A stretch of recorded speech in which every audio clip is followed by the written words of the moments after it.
Movie की शुरुआत होती है और हम एक आर्ट क्लासरूम को देखते हैं। इस क्लासरूम में सभी स्टूडेंट्स एक आदमी की न्यू ड्राइंग बना रहे थे। यहीं हम बेन नाम के एक लड़के को देखते हैं। बेन काफी अच्छा आर्टिस्ट था। बेन हमें यहाँ बताता है कि ये सूजी नाम के एक लड़की से प्यार करता था, लेकिन कुछ दिन पहले इसका सूजी के साथ ब्रेकअप हो गया। ब्रेकअप होने के बाद बेन का किसी भी काम में मन नहीं लग रहा था, क्योंकि ये हर समय सूजी को ही याद करता था। रात में बेन जब अपने घर पर होता है तब यह सोने की कोशिश करता है, लेकिन सूजी की याद में इसे जरा भी नींद नहीं आती, इसीलिए बेन पूरी रात जागता रहता है। अगले दिन बेन एक ग्रोसरी स्टोर में कुछ सामान लेने के लिए जाता है। बेन यहाँ एक पोस्टर देखता है जिसमें लिखा हुआ था कि इन्हें नाइट शिफ्ट के लिए एक वर्कर चाहिए। अब बेन को रात में तो नींद आती नहीं थी, इसीलिए बेन ग्रोसरी स्टोर की नाइट शिफ्ट ज्वाइन कर लेता है। नाइट शिफ्ट में बेन के साथ 4 लोग और काम करते थे, जिसमें एक लड़की, 2 लड़के और एक इनका बॉस था। बेन के साथ जो भी लड़के काम करते थे वो दोनों हमेशा स्टोर में उल्टा सीधा काम करते रहते थे। जैसे ये दोनों कभी कभी कस्टमर की ट्रॉली में कुछ अजीब चीजें रख देते थे, और कमाल की बात ये थी कि कस्टमर उन सामान को देखते उन्हें खरीद भी लेते थे। इसके बाद हम बेन को देखते हैं, जो पहली बार शरण को देखता है। शरण बेन के साथ ग्रोसरी स्टोर पर काम कर रही थी। शरण को देखते ही बेन को इससे प्यार होने लगता है। बेन स्टोर में ज्यादा किसी से बात नहीं करता था, इसीलिए स्टोर में बेन का टाइम काफी स्लो बीतता था। एक दिन इस स्टोर में काम करते समय बेन देखता है कि यहाँ इसके अलावा सभी लोग स्टॉप हो गए हैं।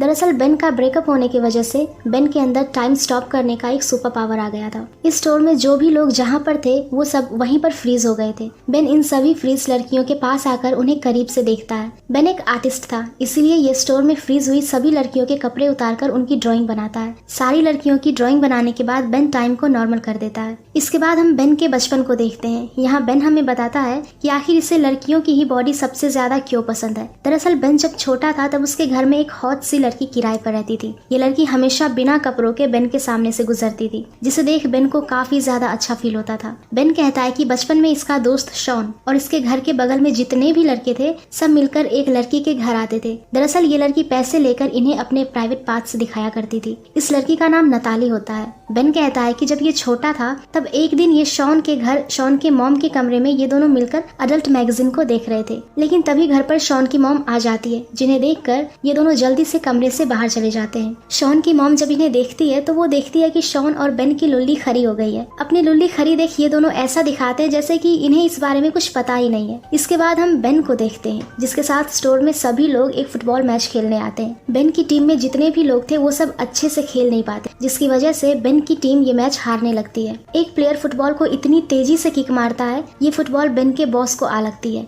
बेन इसी समय टाइम को स्टॉप कर देता है। टाइम स्टॉप करने के बाद बेन स्टोर में जाता है और ड्रिंक करता है। बेन को यहाँ कुछ आवाज सुनाई देती है। बेन जब चेक करने आता है तब ये यहाँ किसी को भागते हुए देखता है। बेन उस लड़के का चेहरा तो नहीं देख पाता कि आखिर वो कौन है। बेन को यहाँ एहसास होता है कि इस फ्रीज टाइम में केवल बेन ही अकेला नहीं है जो चल फिर सकता है, बल्कि और भी लोग हैं जो इस फ्रीज टाइम में चल फिर सकते हैं। इसके बाद बेन स्टोर से बाहर आता है और टाइम को नॉर्मल कर देता है। फुटबॉल बेन के बॉस को लगी थी, जिसकी वजह से बॉस के फेस से काफी ज्यादा ब्लड गिर रहा था। बेन के साथ ही अपने बॉस को जल्दी से हॉस्पिटल लेकर जाते हैं। बेन अब शरण के साथ था, इसीलिए बेन शरण को रेस्टोरेंट में डिनर करने के लिए लेकर जाता है। रेस्टोरेंट में ये दोनों बात कर रहे थे। शरण कहती है कि 6 महीने पहले इसका इसके बॉयफ्रेंड के साथ ब्रेकअप हो गया और ये अकेली रहती है। बेन भी शरण को अपने ब्रेकअप के बारे में बताता है। डिनर के बाद बेन शरण को उसे घर छोड़ने जाता है। शरण यहाँ बेन को किस करती है। उसके बाद ये अपने घर चली जाती है। अगले दिन हम मेट और बेरी को देखते हैं, जिनके काउंटर पर एक लड़की आती है। इस लड़की ने अपने लिए खुद से 2 टॉय लिए थे। दोनों टॉय को देख मेट और बेरी काफी खुश होते हैं। स्टोर का बॉस फुटबॉल मैच हारने के गम को मिटाने के लिए अपने बर्थडे पार्टी में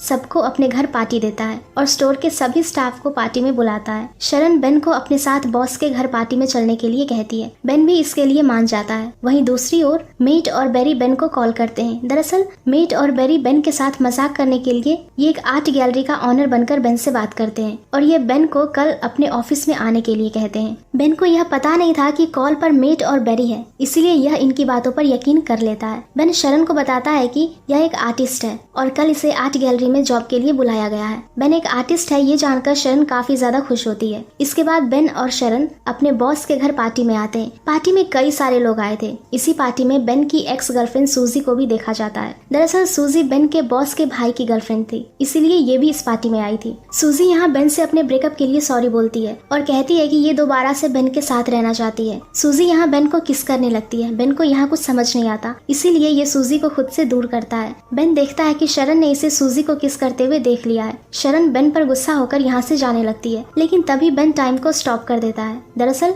बेन को शरण से प्यार हो गया था, इसीलिए ये शरण को खोना नहीं चाहता था। शरण बेन पर काफी गुस्सा थी, इसीलिए बेन शरण के पास आकर इसे देखता है। कुछ समय बाद बेन टाइम को नॉर्मल कर देता है, जिसके बाद शरण गुस्से से यहाँ से चली जाती है। बेन शरण के घर आता है, लेकिन शरण बेन को अपने घर से जाने के लिए कहती है, क्योंकि यह बेन पर काफी ज्यादा गुस्सा थी। शरण अपने घर का दरवाजा बंद कर देती है, जिसके बाद बेन को यहाँ से जाना पड़ता है। अगले दिन बेन जब स्टोर पर काम करने आता है, तब बेन देखता है कि शरण तो आज स्टोर में आई ही नहीं है। बेन को यहाँ लग रहा था कि शायद इसकी वजह से शरण ने अपनी जॉब छोड़ दी है। इन सब से बेन काफी दुखी होता है। अगले दिन बेन अपनी ड्राइंग को लेकर उस आर्ट गैलरी में जाता है, जिस आर्ट गैलरी से मीट और बेरी ने बेन के साथ प्रैंक करने के लिए कॉल किया था। लेकिन बेन सच में यहाँ आ जाता है। आर्ट गैलरी का ऑनर जब बेन को देखता है तो ये कहता है कि मैंने तो तुम्हें कभी कॉल करके बुलाया ही नहीं, तो तुम यहाँ कहाँ से आ गए। बेन कहता है कि नहीं सर, मुझे यहीं से कॉल आया था। गैलरी का ऑनर कहता है कि ठीक है, अब तुम आ ही गए हो तो अपनी पेंटिंग भी दिखा दो। बेन एक एक करके अपनी सभी ड्राइंग्स गैलरी के ऑनर को दिखाता है, जिसे देख ऑनर काफी ज्यादा इम्प्रेस हो जाता है। आर्ट गैलरी का ऑनर बेन के आर्ट को अपने गैलरी में लगाता है। बेन अपने सभी फ्रेंड्स को यहाँ गैलरी में आने के लिए इन्वाइट करता है। बेन शरण को भी इन्विटेशन कार्ड देता है। शरण जब आर्ट गैलरी में आती है तो ये दीवारों पर सिर्फ अपनी ही ड्राइंग्स को देखती है, जिसे कि बेन ने बनाया था। अपनी ड्राइंग देख शरण समझ जाती है कि आखिर बेन इससे कितना ज्यादा प्यार करता है। शरण बेन को इसकी नई जॉब के लिए कांग्रेचुलेशंस बोलती है। बेन यहाँ पर फिर से टाइम को स्टॉप कर देता है, लेकिन इस बार फ्रीज टाइम में शरण भी चल फिर सकती थी। बेन और शरण गैलरी से बाहर आते हैं, जहाँ स्नोफॉल भी फ्रीज हो गए थे। स्नोफॉल की खूबसूरती में ये दोनों घूमने लगते हैं और फिर करीब आकर एक दूसरे को किस करते हैं। इसी के साथ ये मूवी यहीं पर एंड हो जाती है। तो गाइज, अगर आप लोगों को ये मूवी पसंद आई हो तो प्लीज वीडियो को लाइक कर देना और चैनल को भी सब्सक्राइब कर देना। Thanks for watching.